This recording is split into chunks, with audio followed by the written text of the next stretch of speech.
보면 오늘 1절에서 5절에 보면 이제 야곱이 바단 아람으로 떠나고 있습니다.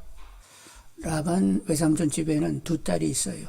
그러면 라반 외삼촌의 두 딸 하면 야곱하고는 무슨 관계예요? 외삼촌의 딸들이면 외사촌이죠. 이쪽에서는 외사촌인데 두 외사촌이 있는데 그 중에 이제 한 사람을 골라서 이제 아내를 삼게 되는 것입니다. 시작은 그렇게 됐어요. 그렇게 생각하고 떠났다니까. 근데 나중에는 이제 아내가 넷이 됐는데 처음에는 하여간 외삼촌 라반의 집에 가지고 아내를 얻을 때는 한 여자를 생각하고 간 거예요. 거기 두 딸이 있으니까 둘 중에 하나가 되겠지 이러고 갔단 말이지요. 자, 한번 2절 보겠습니다. 뭐하러 갔는지 2절. 일어나 바단 아람으로 가서 내 외조모 부두엘의 집에 이르러 거기서 내 외삼촌 라반의 딸 중에서 아내를 맞이하라 하고 이제 아버지 이삭이 말씀을 그렇게 하셨어요. 그렇게 되는 데는 그럴 만한 이유가 있었습니다. 왜냐하면 큰아들 에서가 결혼한 사람이 가나안 딸들인데, 가나안 여자들인데, 두 여자들인데, 사실 리브가에게도 그렇고 이삭에게도 마음이 들지를 않았어요. 왜 그러냐면 이 가나안 여인들은 며느리로 들어왔지만 자기들의 신을 버리지 않았습니다. 자기 신을 버리지 않으면 그 종교적인 그들만의 독특한 행태가 있잖아요. 그것을 계속으로 집안에서 행하니까 그래도 하나님을 경외하는 이 이삭과 리브가로서는 참으로 그것이 괴로움이 되었던 거지요. 그래서 이제 외삼촌 라반 집으로 가라고 한 것입니다. 그 이삭의 마음이 며느리 때문에 별로 편치 못한 사정을 우리가 확인해야 되겠는데 6절로 8절 읽겠어요. 6절로 8절. 에서가 본적 이삭이 야곱에게 축복하고 그를 바단 아람으로 보내어 거기서 아내를 맞이하게 하였고 또 그에게 축복하고 명하기를 너는 가나안 사람의 딸 중에서 아내를 맞이하지 말라 했고 또 야곱이 부모의 명을 따라 바단 아람으로 갔으며 에서가 또 먼저 가나안 사람의 딸들이 그의 아버지 이삭을 기쁘게 하지 못하는지라. 그러니까 이제 에서가 이렇게 얻었던 가나안 딸들, 가나안 여인들이 아버지를 기쁘게 하지 못한 거예요. 리브가도 막 저 며느리들하고는 살고 싶지 않다고 그랬지요? 안 그랬는가? 27장 46절 보겠습니다. 28장 바로 위에 있는데 한번 보겠습니다. 46절. 리브가가 이삭에게 이르되 내가 햇사람의 딸들로 말미암아 내 삶이 싫어졌거늘 야곱이 만일 땅의 딸들 곧 그들과 같은 햇사람의 딸들 중에서 아내를 맞이하면 내 삶이 내게 무슨 재미가 있으리까. 그래서 리브가도 막 며느리 때문에 막 살맛이 났어요. 죽을 맛이었어요. 막 죽을 맛이었고 이삭도 기쁨이 전혀 없었어요. 그 며느리들 때문에. 그래가지고 이들 둘째 이 야곱에게는 너는 외삼촌 라반의 집에 가가지고 아내를 얻도록 해라. 이렇게 당부하게 되었던 거죠. 그런데 이제 생각을 해보게 되는데, 자, 라반 삼촌, 외삼촌 라반 삼촌, 그가 확실한 여호와 신앙을 가지고 있느냐? 야곱이 도망 나올 때에 라헬이 아버지의 두라빔을 훔쳐가지고 나왔죠? 그러면 돌아보면 이렇게 되게 이제 나무로 깎아 만든 조그만 신상인데 그 라반 외삼촌은 그 신상을 섬기고 있었단 말이요. 그러면 뭐 라반 집에 가봐야 뭐 그러겠네 이런 생각이 드는데 근데 이제 그 집안 내력을 좀 이렇게 살펴보게 되면 그래도 가능성이 있다는 거예요. 가난한 여자보다는 훨씬 그 라반의 딸들이 더 하나님 경외의 가능성이 있다고 이렇게 보여주게 되는데 일단 그 가능성 한 가지는 지금 이제 그 부두엘 그러니까 야곱의 외할아버지 부두엘과 그 외삼촌이 하란에 살고 있는데 본래 이들이 하란에 살고 있었어요? 본래는 증조부 데라가 갈대아 우리에 살고 있었단 말이요. 갈대아 우리에 이 증조부 데라가 살고 있었는데 데라는 뭐 하는 사람이었어요? 우상을 만들어가지고 팔아서 생업을 하던 사람이었어요. 그런데 아들한테 둘째 아들 아브라함에게 글쎄 하나님이 나타나신 거예요. 그리고는 내가 내게 지시한 땅으로 가라고 하면서 큰 민족을 이룬다고 하나님의 현년이 있었습니다. 그래서 아브라함이 그것을 이제 집안에 얘기하게 되었고, 그래서 아브라함이 하나님의 그 현년과 하나님 말씀하신 내용을 얘기하니까 그러면 야 떠나가야 되겠다. 그래서 아브라함 때문에 하여간 하나님의 지시한 땅으로 온 가족이 이렇게 움직이게 되었어요. 근데 이제 하란에 이르렀을 때는 데라가 나이가 많기 때문에 여행이 힘들게 되었고, 그래서 거기서 이제 멈추게 되었던 거죠. 근데 이제 데라가 결국 별세하게 되자 아브라함과 조카 롯은 가나안으로 다시 한번 이주하게 되었고, 그리고 나머지는 그 하란에 거기에 남아 있었단 말이요. 그러니까 그들이 갈대우르에서 하란으로 이사하게 된 데는 아브라함이 하나님을 보았다라고 하는 이 사실 때문에 옮겨지게 된 거거든요. 그러니까 그 데라 이 전체적인 가정이 일단은 하나님의 실제를 인정했다고 하는 것입니다. 그리고 이제 다음에 보면 이제 아브라함이 이삭의 며느리를 얻으려고 생각을 하면서 어디로 보내요? 그 하란으로 보내게 됩니다. 내 동생 부두엘이 있는데 거기 가가지고 한 처녀를 이렇게 우리가 데려와야 되겠다. 근데 이제 그 종이 얘기하기를 만일 그 처녀를 데리러 갔는데 안 오겠다고 하면 도련님을 그쪽으로 데려가가지고 모셔와야 돼요. 아예 쓸데없는 생각하지 말고 하나님이 다 예비하셨으니까 그런 쓸데없는 생각하지 말라고 하나님이 다 예비하셨다고 이렇게 이제 아브라함이 얘기해가지고 그 아브라함 종이 가게 됐잖아요. 그래서 이제 결국 당도하게 됐는데 하란에 당도하게 됐는데 그 우물가에서 기다리고 있으면서 이 아브라함 종이 기도를 어떻게 했어요? 하나님 이제 처녀가 저녁 시간이니까 물기르러 올 터인데 어느 처녀에게 얘기해가지고 물 좀 주시오 그랬더니 저에게 물을 줄 뿐만 아니라 거기 낙타가 몇 필이요? 10필, 10마리의 낙타가 있는데 이 낙타, 이거 백골이 굉장히 크잖아요. 그런데 낙타에게도 내가 물을 주겠다고 하면서 그 처녀가 그 10마리 낙타에게 막 물을 다 갖다 먹이는 그런 여자가 있으면 하나님이 준비한 딸로 제가 보겠습니다. 이렇게 기도했는데 아닌 게 아니라 한 예쁜 아가씨가 나오더니 이제 물을 길러가지고 올라오는데 물 좀 주시오 그랬더니 그 물을 이 아브라함의 종에게 먹게 할 뿐만 아니라 이 나머지 이 낙타들도 내가 다 물을 먹일 거라고 하면서 계속 물을 날려다가 그냥 다 먹이는 거예요. 그래가지고 그 아가씨에게 참 고맙다고. 근데 당신은 누구의 따님이 되시냐고 이렇게 물었더니 결국 부두엘의 딸이라는 거예요. 아브라함의 동생. 어쩌면 이렇게 맞아 떨어지는지, 그러면 당신 집에 가가지고 쉴 수 있는지 어쩐지 확인해 달라고. 그래가지고 이제 오빠애가 얘기해가지고 결국 이제 그 부두엘의 집에 있게 됐단 말이요. 그랬을 때 이제 부두엘이 식사할 때 아브라함이 저기 식사하기 전에 뭐라고 얘기했어요? 나 이 얘기를 분명히 하고 이렇게 나 먹든지 말든지 해야 되겠다고. 그러면서 있으셨던 얘기를 쫙 얘기하면서 리브가를 허락하시겠냐고. 그랬더니 부두엘과 라반이 얘기하기를 하나님께서 그렇게 일을 이렇게 진행해 오셨는데 우리가 어떻게 그걸 거역할 수 있겠냐고 허락한다고. 그러냐고. 그러면 또 한 가지 내일 당장 이제 떠날 참이라고. 그랬더니 아니 아무 해도 너무하지 그렇게 막 급하게 가면 우리는 어떻게 하냐고. 그렇게 딸을 그렇게 일찍 보낼 수가 없다고. 그러면 당사자에게 한번 물어보자고. 그랬더니 리브가가 뭐라고 했어요? 리브가는 따라간다고 얘기를 하는 거예요.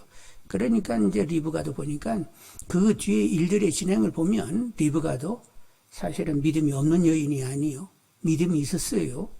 그리고 하나님이 나타나셔서 리브가에게 직접 이렇게 말씀하시는 걸 보면 리브가도 믿음이 있었단 말이죠. 그래서 결국 이제 이렇게 야곱이 그 바다라람은 이제 넓은 지역이라고 하면 그 지역 가운데 한 성읍이 하란이요. 그 하란에 가서 이제 야곱이 이제 가게 되는데, 과연 그 라반의 딸들이 얼마나 믿음이 있는지, 그건 좀 불확실하다 하지만, 지금까지 이제 그 가정의 이렇게 내력, 그리고 이제 그 딸들에게는, 라반의 딸들에게는 리브가가 어떻게 되는 거예요? 고모?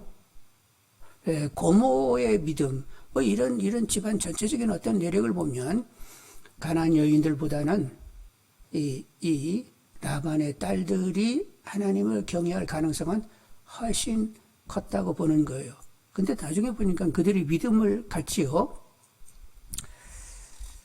하여간 이삭과 리브가는 여호와를 경외할 줄 아는 그런 아내를 맞아가지고 야곱이 언약의 대상자로서 그렇게 가정을 하나님 경외하는 가정 꾸미기를 사실 이삭과 리브가는 원하게 되었던 거지요. 근데 결국 이제 하나님의 섭리 가운데 하나님을 경외하는 가정으로 이렇게 세워지게 되었습니다. 그런데 우리가 이렇게 좋게 서로 믿어서 이렇게 만나가지고 가정을 잘 꾸리면 좋겠지만 한쪽이 믿지 않은 경우들이 있어요. 한쪽은 믿지 않아가지고 믿는 사람과 믿지 않은 사람이 이렇게 결혼하게 되는데 그건 할 수 없어요. 하나님의 섭리 가운데 그렇게 결혼도 가능하게 되는 것입니다. 그렇죠? 여러분, 예수 믿는 사람들 가운데 여자가 많아요? 남자가 많아요? 여자가 훨씬 많습니다. 근데 여자가 훨씬 많은데 믿는 사람끼리 막 이렇게 결혼시켜야 된다고 하면 한 남자가 믿는 여자, 믿는 한 남자가 여자 한 서너 데리고 살아야 될지도 몰라요. 그렇게 하실 거예요? 하나님 그렇게 원하세요? 아니요. 그러니까 이제 여기 하나님의 섭리 경영 가운데 여자가 3이면 남자 하나라. 그러면 여기에 또 하나님의 뜻이 있는 것 아니겠어요? 하여간 1대1로 결혼하는 것이라고 하면 둘, 셋은 믿지 않은 사람과 만나게 되어 있단 말이요.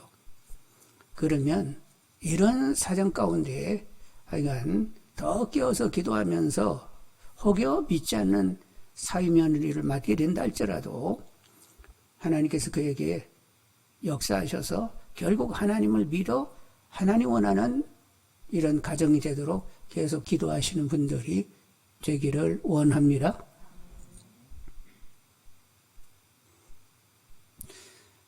지금이 몇 년 됐나? 한 35, 6년 전에 제가 부목사였을 때 그런가? 네, 한 30여 년 전에 그 부목사였을 때 저는 이런 수에 이렇게 엇갈림, 여자가 많고 남자가 적다. 그러면 이 상황을 어떻게 해석해야 될지 해가지고 선교적인 차원에서 믿지 않는 남자와도 결혼할 수 있다. 저는 이렇게 설교를 했어요. 그리고 막 담임 목사님한테 찍혔다니까. 이렇게 짝짝이 만나게 해야지 그렇게 설교를 하면 되냐고. 근데 너무 사정이 그렇잖아요. 그래서 우리는 믿지 않은 사람이라고도 기도하면서 하나님의 뜻이 있다고 하면 믿지 않은 사람 결혼해가지고 그래도 하나님이 믿는 가정 꾸며주신다고 믿고 그렇게 기도하면서 결혼하라. 그런 얘기를 던진 적이 있어요. 근데 저희 교회도 보면 정말로 믿지 않은 남자 만나가지고 아주 아름다운 가정을 꾸민 그런 가정들이 있어요. 여러분이 이렇게 실명을 거론해도 되는지 모르겠네. 원종분 권사님의 사위 이근석 형제가 있거든요. 결혼하면서 이제 예수 믿기를 시작했는데 지금 그 산호세에 있는 그 교회에서는 아주 중요한 일을 감당하고 있단 말이에요. 목사님을 잘 도우면서 얼마나 충실하게 이렇게 직을 감당하고 있는지 몰라요. 그래가지고 그쪽 교회는 봉화인교회가 도대체 어디 있는 교회냐고 그러면서 막 엄청나게 괜찮은 교회로 알고 있더라니까. 그랬다니까. 이거 못 믿으시네.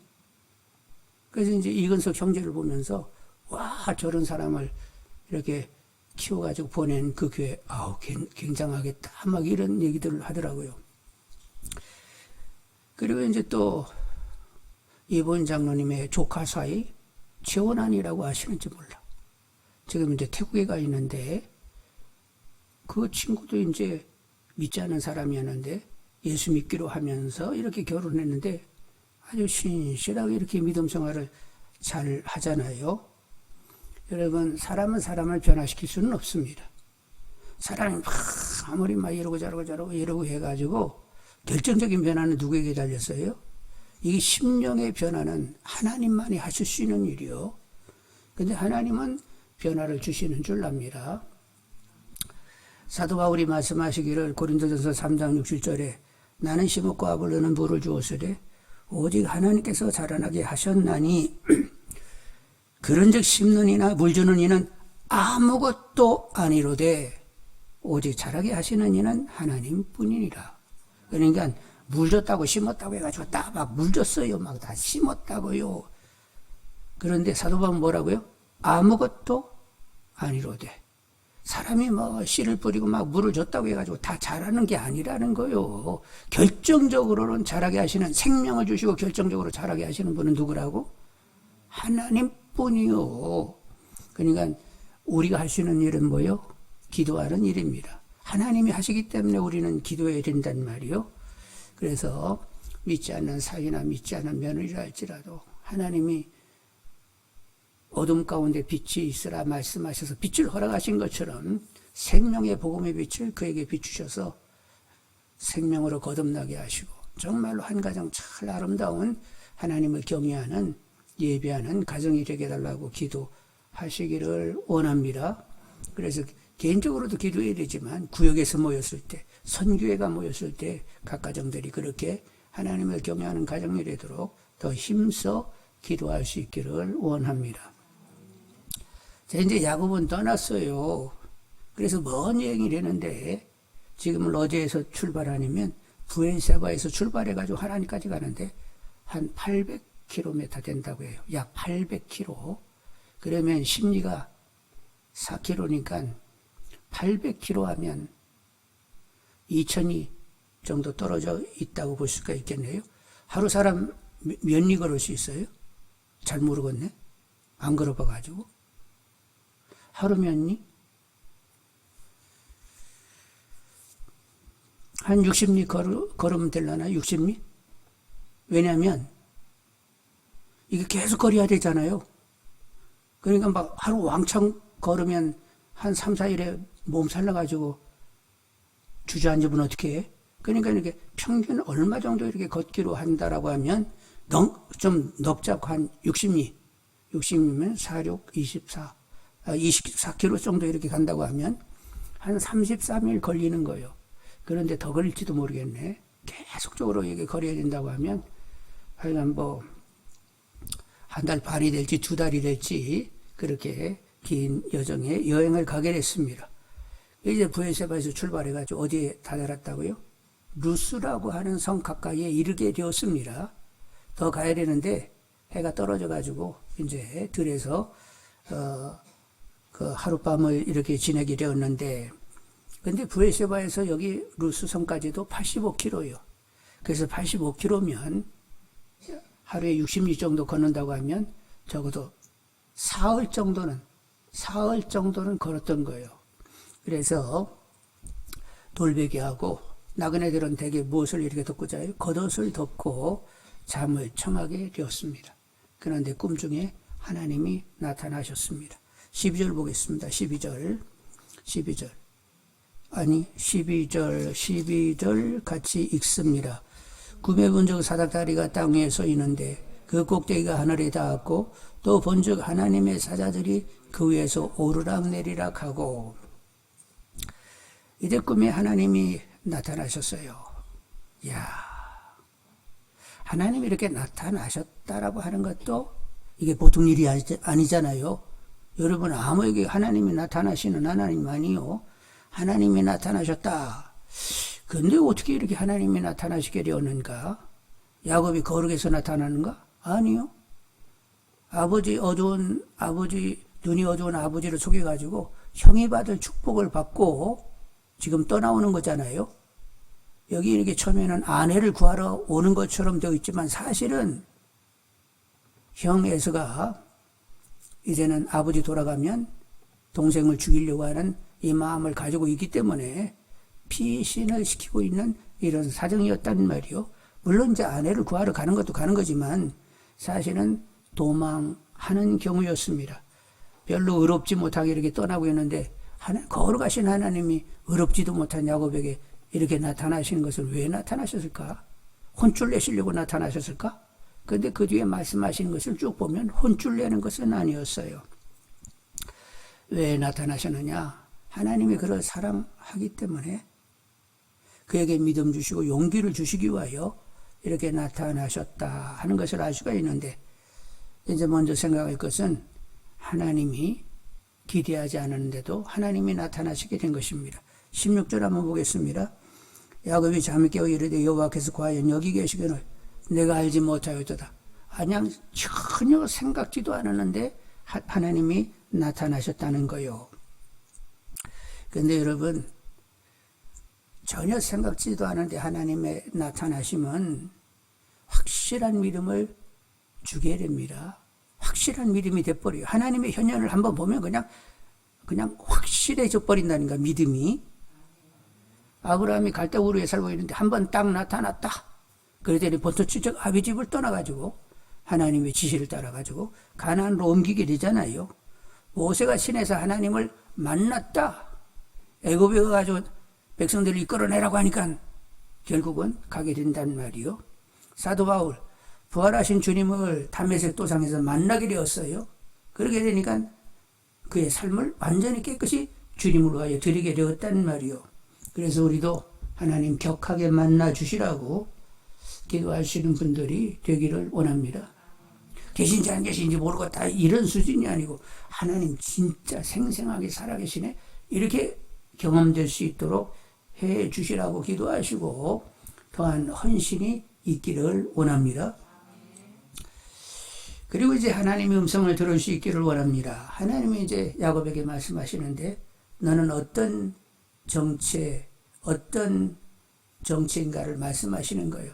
너는 언약의 대상이라는 것입니다. 하나님의 언약의 대상이라고 야곱에게 말씀하시게 되었어요.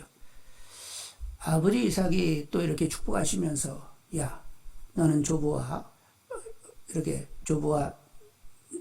나와 같이 너도 언약의 대상이다 하면서 이렇게 축복의 말씀을 아버지가 했는데, 하나님이 직접 나타나가지고 너 언약의 대상이라고 하면서 이렇게 언약의 내용을 이렇게 선포해 주시면 더 영광이 되겠어요, 안 되겠어요?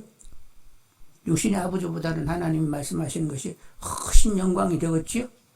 그러면 여러분, 영광의 목소리를 들어보도록 하겠습니다. 13, 14절 읽습니다. 13, 14절.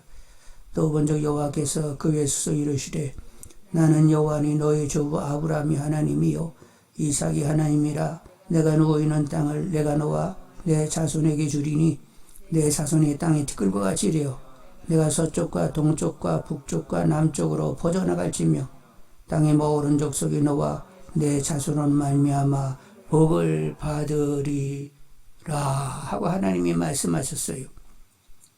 그러니 그런 음성을 들을 때 막 감격이 되겠죠? 영광이 된 줄 압니다. 근데 우리도 영광스러운 언약의 대상이라는 사실 인정하시는 줄 압니다. 예수님께서 마지막 제자들하고 식사를 하시면서 이제 잔을 드시고 이것은 너희를 위한 언약의 피니라 마셔라 하면서 언약의 피를 마시라고 했어요. 예수님께서 대속주인 것을 알고 영접하게 되면 여러분은 언약의 피를 마신 것입니다. 그래서 이제는 하나님의 소유가 되었고 하나님의 자녀가 되었고 하나님의 언약의 대상이 되었습니다. 우리는 천국을 소유하게 되었고 하나님을 기업 삼게 되었고 그리고 우리로 인하여 많은 족속들이 복을 받게 되는 복의 근원 통로가 되게 되었단 말이요. 그래서 우리는 가까이로부터 멀리 복음을 전하고 하여간 열국이 하나님께로 돌아오도록 늘 관심하고 그런 일에 이제 선교사님들을 후원하고 이런 일을 잘 감당을 해야 하겠습니다. 이번에 우리 느헤미야 기도를 하는데 은혜됩디다. 여러분은 어떠셨어요? 기도하는데 막 이라크 북부에 있는 모술 지역에 있는 기독교인들의 박해를 받은 이야기가 있더라니까. IS, 이 극단적인 이슬람 국가를 세우고자 하는 사람들에 의해서 많은 사람들이 죽고, 그래서 거기 한 14만이나 있었던 사람들이 10만이 다 외주로 다 떠나간 거예요. 근데 4만이 남았는데 그들도 어려움 가운데 있었잖아요. 그런데 이제 거기에 이 IS를 쫓아내는 이란의 후원을 받는 시아파 군인들이 들어와 가지고 거기를 평정했습니다. 그러면 나아질 거라고 생각했는데 더 조직적으로 이제는 알라만 섬기도록 그렇게 모든 것들을 더 이렇게 강하고 있다는 거예요. 그런데도 불구하고 그런 가운데서도 여전하게 신앙을 지키는 사람들이 그 안에 있다는 거예요.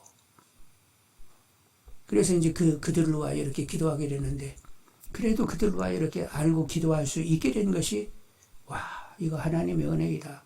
우리는 모르는 게 많잖아요. 어디서 무슨 일이 벌어지는지, 하나님이 어떤 일을 하시는지 모르는데, 그거 들여다보고 있으니까 세계 도처에서 어려움 당하는 당신의 백성을 두고 하나님이 얼마나 애쓰시고 수고하시는지, 그래가지고 좀 우리도 마음을 거기다 얹어가지고 하나님이 하고 싶은 일을 하시라고, 보호하시고 지키시라고, 그리고 그들을 통하여 역사 일어나게 해달라고 이렇게 기도하고 있으니까 그래도 하나님이 좋아하신다, 기뻐하신다, 이렇게 마음이 와서, 야, 느헤미야 기도하기를 진짜로 잘했다, 막 이렇게 은혜가 되더라니까.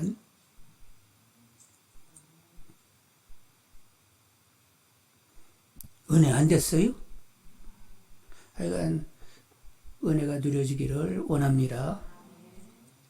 그래서 우리는 언약의 대상들이요, 야곱에게 너는 나의 언약의 대상이라 이렇게 선포할 때 그 영광의 하나님 바라보면서 감격이, 영광이 있었는데, 이제 예수님께서 우리에게도 직접 그렇게 말씀하신 거예요. 그러니까 언약의 대상이 됐다는 사실을 여러분 영예롭게 생각을 하면서 더 이 일에 관심을 가지면서, 내가 이 영예로운 이런 언약의 대상이 됐는데 그러면 나는 어떻게 반응해야 될까를 생각하는 분들이 되시기를 원합니다. 그래서 느헤미야 기도에도 열심히 참여하시고 선교사들을 후원하고 열국을 위하여 더 힘써 기도하는 우리들 다 되기를 원합니다. 자, 그런데 이렇게 이제 언약의 대상이 됐다는 것, 언약의 대상이라고 말씀하시면서 그 다음에 또 하나님께서 이제 야곱에게 믿음과 용기를 갖게 하는 말씀을 주십니다. 15절 한번 보겠어요. 15절. 내가 너희와 함께해서 내가 어디로 가든지 너를 지키며 너를 이끌어 이 땅으로 돌아오게 할지라. 내가 내게 허락한 것을 다 이루기까지 너를 떠나지 아니하리라 하신지라. 이제 참 귀한 말씀인데, 내가 너와 함께해서 내가 어디로 가든지 하여간 나타나 주신 것도 고맙고, 그리고 언약의 대상인 것을 확인시켜 준 것도 귀한데, 이제 여기 주시는 말씀도 참 은혜로운 말씀이요, 더 담대하고 용기를 갖고 세임을 갖게 하는 귀한 말씀인데, 내용이 처음에 뭐라고요? 야곱이 어디로 가든지 하나님께서 야곱과 함께 하신다입니다. 야곱이 어디로 가든지 하나님이 함께 하신다. 그 당시 지역 신들이 있었어요. 지역. 저마다 민족의 신이 있고 나라마다 신들이 있잖아요. 그래서 그것을 그냥 돌로 깎아 만들든지 나무로 만들든지 뭐 그렇게 우상화해가지고 이렇게 섬겼단 말이요. 그런데 그 신들, 어떤 민족과 어떤 나라의 신들은 자기가 가고 싶은 대로 막 쏴다닐 수 있어요. 내내 그 동네만 있어야 돼? 그 동네만 있어야 되겠지? 어디 다른 동네 가려고 하면 누가 모셔다 드려야 돼? 돌 같으면, 나무 같으면 하여간 뭐 어깨에다 매든지 수레에다 태우든지 뭐 나귀 등에다 얹든지 여기 올라타세요. 그리고 마실 가고 싶다고요? 그리고는 끌고 가야만 어디도 갈 수 있잖아요. 그러니까 여러분 이 창세기가 기록될 당시에 야곱이 어디로 가든지 할 때 이 어디로 가든지는 하나님은 지역신이 아니라는 거예요. 어디나 가실 수 있는 무소부재하시는 하나님이라는 것입니다. 그러니까 하나님이 얼마나 크신 분인가를 여러분 기억하셔야 돼요. 그래서 어디로 가든지 하나님은 가실 수 있는 분인데 그 당시에 지역신들은 민족과 나라의 신들은 그 백성 그 지역에 있을 뿐이지 다른 데 가서는 환영받지도 못해요. 환영받지도 못해. 다른 동네 가서는. 근데 하나님은 어디든지 가실 수 있는 분입니다. 그리고 하나님은 자기 백성이 있는 곳에는 하나님 거기 함께 하세요. 여러분 하나님 어떤 분인 줄 아세요? 요나가 물속에 던져져 가지고 고기 뱃속에 들어갔어요. 거기 하나님 요나하고 같이 있었을까나 안 계셨을까나? 뱃속에도 같이 계신다니까. 고기 뱃속에도. 다니엘 세 친구가 풀목불에 던져졌습니다. 거기 하나님 같이 있었을까나 안 같이 있었을까나? 아니 3명이 던졌는데 또 한 사람이 나타나가지고 어떤 신과 같은 존재가 같이 이렇게 거기 있었다는 것 아니에요. 그러니까 우리가 어디에 있든지 하나님 우리와 임마누엘로 함께 하시는 줄 압니다. 하나님의 성이 임시였는가? 임마누엘, 자기 백성과 늘 함께 하시는 분이에요. 그래서 우리가 어디 있든지 하나님이 함께 하시기 때문에 우리는 영성을 가져야 되는데 우리들의 영성은 하나님이 내가 있는 곳에 하나님이 함께 하시는 줄 알고 하나님을 항상 의식해내는 분들이 되셔야 됩니다. 근데 뭐 하나님을 내내 잊어버려. 누구만 있을 뿐이요? 나만 있을 뿐이요. 이런 삶이 되는데 여러분 하나님 앞에 면전의식, 하나님 눈이 나를 이렇게 바라보고 있다는 것, 하나님이 항상 의식되는 분들이 되기를 원합니다. 하나님을 의식하면 그분에게 신뢰하여 맡길 수 있고 그분의 뜻을 따라갈 수밖에 없어요. 그것이 거룩입니다. 그렇게 해야만 믿지 않은 사람과 완전히 구별이 되는 거예요. 하나님이 의식되며 하나님께 깨끗이 바르게 반응할 줄 아는 분들이 되기를 원합니다. 여러분이 못 미친다고 또 끝차지 말고 우리라는 존재는 그렇고 그런 거예요.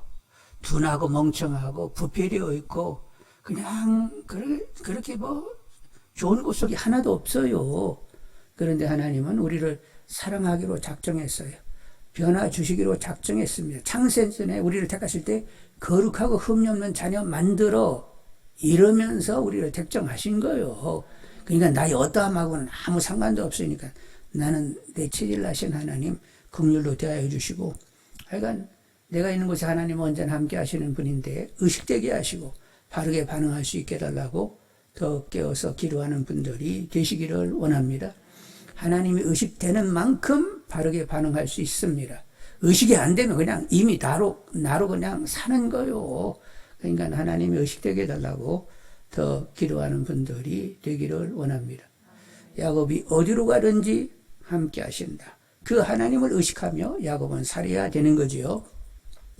그리고 둘째는 내가 너와 함께해서 내가 어디로 가는지 그 다음에 뭐요? 너를 뭐하며? 지키며 너를 지킨다는 거예요. 여러분 지킨다고 하면 앞으로 시련이 있다는 거요? 없다는 거요?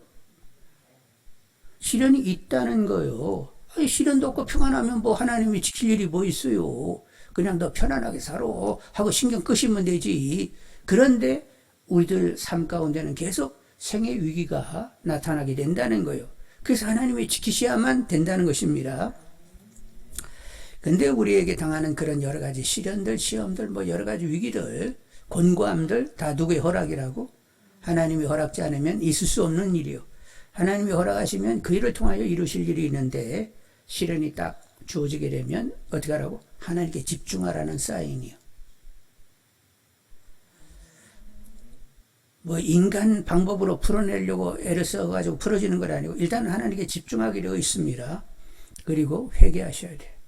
이렇게 시련을 주실 때는 뭔가 말씀하시고 싶은 것이고 고치고 싶은 부분이 있는 거예요. 그래서 시련 중에 하나님 제가 뭐 이렇게 잘못된 거 있는가요? 고쳐야 될 것이 있는가요? 하여간 말씀해 주세요. 그래서 이제 말씀을 듣는 분들이 되셔야 되겠고, 그리고 이제 그 문제를 푸시는 분은 또 누가 푸시는 거예요? 하나님이 푸시는 것입니다. 기도하게 되면 하늘이 땅보다 높음같이 하나님은 하나님 수준에서 귀하게 그것을 풀어내세요. 인간 생각에는 도저히 안 풀어질 것 같은 것도 하나님께 맡기면 하나님이 풀어내십니다. 이러면서 우리 심령이 정해지고 더 온전케 되어지게 되는 거지요. 그래서 야고보 1장 2절로 4절에 내 형제들아 너희가 여러 가지 시험을 당하거든 온전히 기쁘게 여기라. 이는 너의 믿음의 시련이 인내를 만들어내는 줄 너희가 알미라. 인내를 온전히 이루라. 이는 너희로 온전하고 구비하여 조금도 부족함이 없게 하려 함이라. 그러니까 하나님의 시련도 주시지만 하나님은 졸지도 않고 주무시지도 않고 그 환난을 면케하시면서 온전케 하시게 되는 거지요. 여러분 야곱의 산 세월은 평안한 세월이었어요? 험악한 세월이었어요? 그가 나중에 이제 애굽에 내려가서 바로를 만났을 때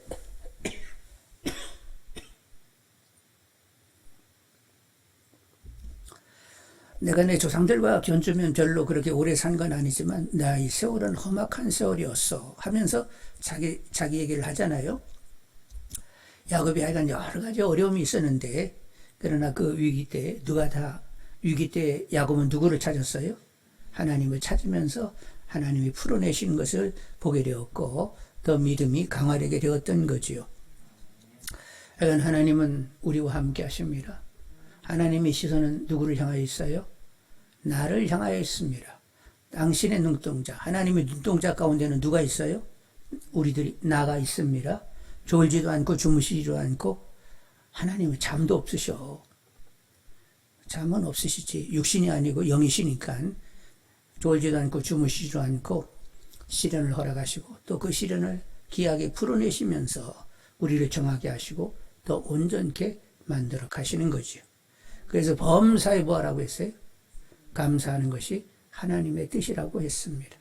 약간 이런 일 저런 일 만나도 다 하나님의 허락이고 나에게 변화를 주시게 한 하나님의 배려인 줄 알고 이래도 저래도 기뻐하고 감사하는 분들이 되기를 원합니다. 야고보 사도 얘기했죠. 여러 가지 시련을 만나거든 기쁘게 여겨야 되는데 대충 기뻐하지 말고 온전히 기쁘게 여겨라. 사도 바울 범사에 감사하는 것이 그리스도 예수 안에서 너희를 향하신 하나님의 뜻이니라. 아셨죠? 불평하면 안 돼요. 무조건 감사. 아이고 하나님이 또 이런 배려를 해주시네 하고 하나님을 선하게 바라보는 분들이 되기를 원합니다. 이제 그리고 한 가지를 더 챙기면 15절에 내가 내게 허락한 것을 다 이루기까지 너를 떠나지 아니하리라. 하나님은 당신의 뜻을 이루기 위하여 우리와 함께 하시는 줄 압니다. 야곱은 바단 아람으로 갑니다. 그리고 이종 사촌인 레아와 라헬과 그리고 그를 따르는 종들과 결혼하게 됩니다. 그래서 12아들을 얻습니다. 12아들은 이스라엘의 12지파의 조상들이 되지요. 그리고 이제 말년에는 어떤 일이 일어나요? 기근 가운데 총리된 요셉의 배려로 애굽으로 내려가게 됩니다. 그래서 이제 70인 가족이 이제 애굽에 가서 살게 되는데 애굽에 가서 430년이 지난 다음에 무슨 일이 일어나요? 모세를 통하여 출애굽. 구약에 있어서 가장 위대한 구원 역사가 출애굽인데 출애굽 역사의 그 시작이 야곱 가정이 애굽에 내려가는 것으로 그렇게 이루어지게 되는 거지요. 근데 야곱은 바단 아람에 가가지고 내 부인을 얻고 12아들 얻으리라는 생각했어요? 못했어요? 못하고 갔는데 결과는 그렇게 됐어요. 그리고 이제 그 총리된 요셉이 총리된다는 생각도 못했어요.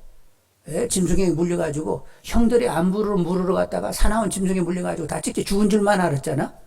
그런데 그냥 총리가 돼가지고 애굽으로 내려오라고 해가지고 하여간 참 그동안에는 죽은 요셉을 가슴에 묻고 슬퍼했는데 총리가 됐다네. 그래가지고 이 아들놈들이 속인 건 나중에는 알긴 알았지만 한편 속은 건 속은 거고 요셉이 잘 된 것이 너무 좋았어요. 그래서 이제 70인 가족이 내려갔는데 나중에 이제 430년 돼가지고 막 중다해져가지고 모세에서 막 그렇게 놀라운 구원 역사가 일어나는 것 야곱이 그거 바라봤어요? 못 바라봤어요? 몰랐어요. 그냥 야곱은 하루하루 살았던 것이고 그냥 사냥 형편 따라 이렇게 움직여 갔던 것입니다. 바단 아람 갔다가 세겜 갔다가 또 부에스바에 내려와서 살다가 그리고 또 이제 기근이 드니까 이제 또 애굽으로 가고 뭐 이렇게 하루하루 살았지 멀리 내다보고 산 건 아니었어요. 그러나 그 야곱의 생 전체를 바라보시는 분이 누구라고? 하나님은 전체를 바라보면서 이미 뜻을 정하시고 섭리적인 경험 가운데 야곱을 다루게 되었던 거지요. 그래서 우리도 마찬가지인데 우리는 하루하루 살고 내일을 몰라요. 근데 하나님은 뜻을 정하시고 우리를 계속 다루시는 줄 압니다. 그래서 이제 시간이 한참 지나가지고 보면 아이고 하나님이 이러려고 해가지고 이렇게 나를 다루었구나. 지나온 나를 통해서는 좀 알지만 앞으로 이런 아직도 모른단 말이요. 그래도 하나님은 계속 섭리적인 경험 가운데 당신의 뜻을 이루어 가시는 줄 압니다. 그래서 사람이 계획을 세워도 경영은 누구한테 있다고? 결국은 하나님의 뜻으로 종결나게 되는 거요. 그러니까 뭐 이래저래 뭐 이거 해주세요 저거 해주세요 뭐 내 뜻 뭐 이렇게 내 계획이 있는데 나 5개년 세워 10개년 계획 세울 테니까 이루어주세요. 이런 소리 하지 말고 그냥 나는 하나님 것입니다. 나 그냥 하나님 것으로 드립니다. 아들의 피에 값주고 산바가 됐으니까 나 하나님 것이니까 나는 이제 주님과 연합하여 십자가에 못이 박힐 때에 내 뜻도 완전히 못이 박혀버려졌습니다. 이제 하나님의 뜻만 있을 뿐이요. 그러니까 내 남은 생에 오직 하나님의 뜻을 다 채우셔가지고 하여간 하나님의 뜻을 이루세요. 저 그 이상 바랄 것도 없어요. 그리고 나중에 이제 천국의 문턱을 건너갈 때 그렇구나. 내 인생 전체를 볼 때 하나님이 이렇게 나의 생을 이렇게 다루시고 하나님의 뜻을 이렇게 채우면서 오늘의 내가 있도록 이렇게 하셨구나. 이런 그걸 이제 심리학 용어로는 이제 통정이라고 하는데 삶 전체를 통정하면서 그래도 하나님의 뜻이 이루어졌네. 이렇게 확인하며 천국의 문턱을 건너가야 되겠지요? 그러니까 내 뜻은 이미 사라졌으니까 오직 하나님의 뜻을 이루라고 늘 기도하시면서 결국 천국, 이제 이 땅을 떠날 때 천국 문턱 딱 앞에서 가지고 한번 싹 뒤돌아보면서 그래도 하나님의 뜻은 이렇게 이루어졌던 거야 하면서 천국 문턱을 건너가는 분들이 되기를 원합니다. 아셨죠? 내 뜻은 이미 주님과 연합하는 순간 십자가에 못이 박힌 주님과 연합할 때 내 뜻도 이미 갚버렸어요. 이젠 부활하신 주님으로 영접하는 순간 오직 주님의 뜻이 있을 뿐이요. 예수님이 이 땅에서 어떻게 사셨지? 나는 내 뜻 없어. 나 보내신 이의 뜻을 이루는 것이 나의 양식이야. 그냥 주님은 그냥 밥 먹고 하시는 일이 오직 하나님의 뜻, 하나님의 뜻, 하나님의 뜻으로만 이렇게 삶을 살았던 거예요. 근데 그 주님이 어디 와 계시다고? 내 안에 오셨으니까 나의 삶의 스타일이 어떻게 돼야 되는 거예요, 이제는? 그냥 오직 주님으로, 주님의 뜻으로, 주님의 꿈을 꾸면서 주님으로 삶을 사는 것이 사는 거예요. 근데 그렇게 되려고 하면 누가 역사해 주셔야 돼? 내가 노력하면 되는 거예요? 아니요. 하나님이 성령을 우리를 빚어주실 때, 말씀으로 우리를 새롭게 하실 때에 그런 자리로 점점 나가게 되는 것입니다. 여러분 더욱 깨어서 기도할 수 있기를 원합니다. 하나님이 하실 수 있는 그 일을 저에게 허락하시라고. 정말로 하나님 원하는 바에 거룩하고 흠이 없는 하나님의 자녀가 되게 해주시라고. 믿음의 분량이 예수 그리스도의 분량까지 가게 해주시라고 기도하는 분들이 되기를 원합니다. 이 땅에서 뭘 가지고 얻고 뭐 이러다가 결국 늙으면 가는 거예요. 문제는 예수 생명을 내 안에 모시고 주님으로 말미암아 하나님께 대하여 하나님의 뜻을 이루며 사느냐에 있습니다. 그런데 이쪽으로 무게중심이 확 쏠리는 것, 여기에 가치를 두는 것, 하나님 나라 가치로 이렇게 살게 되려고 하면 결국 누가 작업을 하셔야 돼요? 하나님의 은혜 아니고서는 아무 일도 일어나지 않습니다.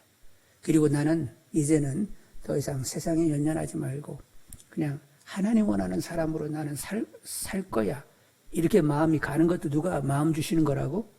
내가 가주시는 마음이 아니에요. 하나님이 마음을 주셔야 이렇게 마음이 내게 확정되면서 그리고 하나님 편으로 확 쏠려가지고 그냥 거룩하고 흠이 없으면 좋겠다. 그냥 믿음의 분량이 예수 그리스도의 분량으로 갔으면 좋겠다. 하나님 원하시는 그냥 바로 그 사람이 됐으면 좋겠다. 이렇게 이제 마음이 가버리는 거예요.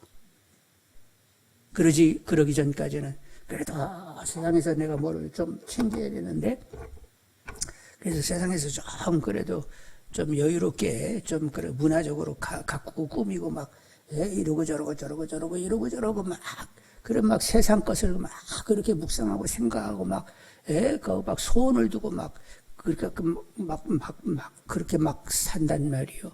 근데 그것이 확 날아가 버리고 그냥 주님만 보이는, 나도 세상도 간 것 없고 누구만 보이도다? 주님만 보이고 하나님의 면전의식, 하나님 앞에 내가 있다는 이 의식 가운데 하나님과 관련 있게 생각하고 말하고 이렇게 행하면서 이렇게 살 수 있는 것이, 이것이 진정한 최고의 가치다. 인간이 선택할 수 있는 최고의 선택이라. 이 길을 가게 돼가지고 참 은혜의 영광이라. 이렇게 마음이 확정되려고 하면 결국 누가 만져주셔야 된다고? 오직 변화는 하나님께만 있습니다. 아까 사도 바울 얘기했죠? 누가 씨를 뿌리고 물을 주는 것은 신론이나 물 주는 일은 아무것도 아니로되 오직 자라게 하시는 분은 하나님뿐이니라. 하나님이 만져셔야 빚어지는 것입니다. 근데 이제 성경이 우리에게 말씀하시는 바에 그런 삶을, 그런 하나님의 자녀로, 하나님의 소유로 이렇게 나는 살아야 돼 하고 깨끗이 이렇게 딱 정리되려고 하면 그만큼 하나님이 만지작 해야만 되는 거예요. 그러니까 하나님도 나 좀 만져주셔서 하나님 바로 원하는 그런 작품이 되게 해달라고, 하나님 보시기에 힘이 좋은 그런 작품이 되도록 계속 만지시라고 더 깨워서 기도하시는 분들이 되기를 원합니다. 아셨죠? 나 쳐다보면 절망할 수밖에 없어요. 이렇게 형편없고 이렇게 문제 있는데 하나님이 나 좋아하실까? 쓸데없는 소리 하지 말고, 본시 우리는 그냥 엉망이고 어그러졌고 부패되어 있고 문제 많고 하나도 볼 것이 없는 거예요. 그런데 하나님이 작정하시고 사랑하시고 변화주시고 하여간 믿음의 분량이 예수 그리스도 분량, 거룩하고 흠이 없는 자녀, 하나님의 그 영광과 덕을 드러낼 수 있는 그 빛난 자녀가 되도록 하나님이 계속 작업을 하시는 거예요. 그러니까 하나님 하여간 계속적으로 역사해 주시라고, 그래서 날로 빛난 신앙이 되게 달라고 더 깨어서 기도하는 분들이 되기를 원합니다. 이렇게 야곱 만나가지고 하나님께 이제 소원을 하죠. 자기가 이렇게 뱉던 그 돌베개를 기둥 세워놓고 기름 붓고는 약속을 합니다. 이렇게 이제 떠났다가 다시 돌아오게 되면, 하나님은 나의 하나님이 되실 것이고, 그리고 11조를 드리겠다고. 그러니까 무슨, 이렇게 하면 하나님이, 나의 하나님이 되실 것이라고 이렇게 얘기하는 거 보면 무슨 조건부로 하나님이 잘 대해주시면 나의 하나님이 되십니다.